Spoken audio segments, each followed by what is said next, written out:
खुशी को मार दिया आशुतोष की माँ ने थप्पड़ और रोक लिया प्राची ने खुशी की माँ का हाथ और कर दी खुशी ने अपनी बहन पूर्वी और आशुतोष की शादी कैंसिल। जी हाँ दोस्तों, कुमकुम भाग्य के आने वाले धमाकेदार एपिसोड में जब आशुतोष का पूरा परिवार कहेगा कि आपकी बेटी सही नहीं है, आपकी बेटी को तो वो आरवी यानी कि राजवंश चाहता है, आपकी बेटी की तो नियत ही खराब है, वो हमारे बेटे आशुतोष को नहीं बल्कि आरवी को पसंद करती है। तभी यह सुनकर प्राची कहेगी कि इंसानों की ऐसी सोच होती है, आप लोग ये सब कैसे कह रहे हैं कि मेरी बेटी आरवी को पसंद करती है, अगर वो उसको पसंद करती होती तो ये शादी ना होती। और रही बात आरवी की, तो आरवी बस एक फैमिली की तरह यहाँ पर आकर हमारी पूर्वी की शादी करवाने में मदद करा है। और प्राची आगे कहेगी कि रही बात जसबीर की, तो जब जसबीर ने पूर्वी के साथ जबरदस्ती करने की कोशिश की थी तब वहाँ पर पूर्वी को बचाने वाले बहुत लोग थे जो मक्कार की तरह पीछे खड़े रहे और बस देखते रहे तमाशा। लेकिन वहाँ पर सिर्फ मेरी बेटी पूर्वी को बचाने के लिए आरवी आया, कोई आपका बेटा आशुतोष नहीं आया, ना ही आपके परिवार में से कोई आगे आया, जबकि वहाँ पर सब मौजूद थे, सारे के सारे अपनी होने वाली बहू का तमाशा देख रहे थे। यह सुनकर आशुतोष की माँ और आशुतोष का पूरा परिवार सुनता रह जाएगा। जहाँ पर जब आशुतोष की माँ प्राची को कहेगी कि अब क्या करना है, ये शादी को अब मैं कैंसिल समझो,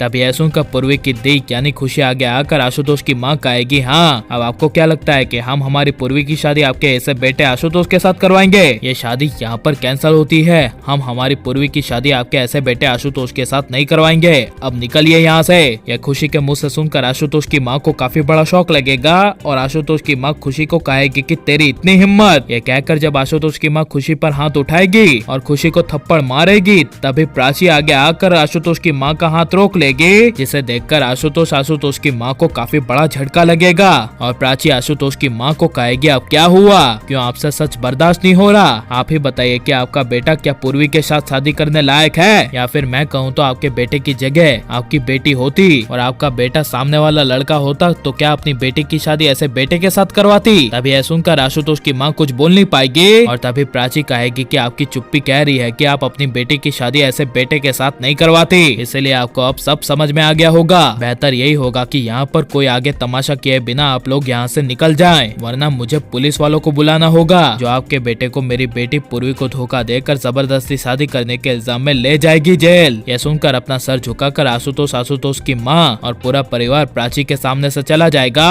जहाँ पर खुशी पूर्वी को देखेगी तभी पूर्वी रोती हुई खुशी को गले लगा लेगी और खुशी से अपने किए की माफी मांगती हुई पूर्वी खुशी को कहेगी कि देव मुझे माफ कर देना, आपने मुझे पहले ही मना किया था कि मैं आशुतोष के साथ शादी ना करूं, यह लड़का ठीक नहीं है, लेकिन मैंने आपकी बातें नहीं मानी। तभी यह सुनकर खुशी पूर्वी को कहेगी, कोई बात नहीं, अब तेरे साथ सब कुछ ठीक हो गया ना, अब मेरा भी मन हल्का हो गया कि तू उसके साथ शादी करने से बच गई। जिसे सुनकर प्राची कहेगी, हाँ अंत भला तो सब भला, पूर्वी तुम्हारी शादी उसके साथ नहीं हुई और मुझे भी मन में कहीं ना कहीं यही लगता था कि यह लड़का आशुतोष और उसका पूरा परिवार ठीक नहीं है। और खुशी प्राची पूर्वी की शादी आशुतोष के साथ तोड़कर सही करेंगे क्या नहीं, और प्राची खुशी को पूर्वी की शादी का रिश्ता आरवी के साथ तय कर देना चाहिए क्या नहीं। और आप ये सब आने वाले एपिसोड में देखने के लिए कितने ज्यादा एक्साइटेड हैं, ये सब हमें कमेंट में जरूर बताएं और आप प्लीज इस वीडियो को लाइक शेयर हमारे चैनल को सब्सक्राइब करें।